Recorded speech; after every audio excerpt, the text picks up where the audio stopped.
Welcome to the Salmon Runs YouTube. Enjoy the video. You'll start by making the connection and ensuring you can manage files. On your iPhone and Mac, enable iCloud Photos only if you want sync deletions. Otherwise, keep it off to delete locally. Connect the iPhone via USB or confirm Wi-Fi syncing in Finder. Once done, unlock the iPhone and trust the Mac if prompted. Make sure Photos on the Mac is closed before importing or using Finder to avoid conflicts, because open apps can lock files and block deletions.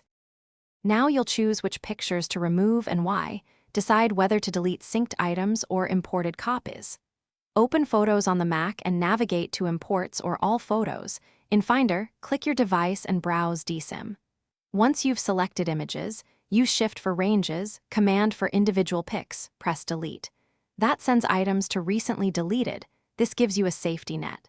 Make sure you understand whether iCloud is syncing, because deleting may remove items on all devices if it is enabled. To finish, empty recently deleted in Photos to permanently free space and confirm the files are removed from the Mac. If images reappear, check iCloud Photos. If it's on, deletions sync across devices. Turn it off before removing local copies if you want them kept on iPhone. If Finder won't show your device or deletions fail, restart both devices and reauthorize the Mac by tapping Trust on the iPhone. One quick troubleshooting tip: sign out and back into iCloud. Thanks for watching. Consider subscribing if we helped you.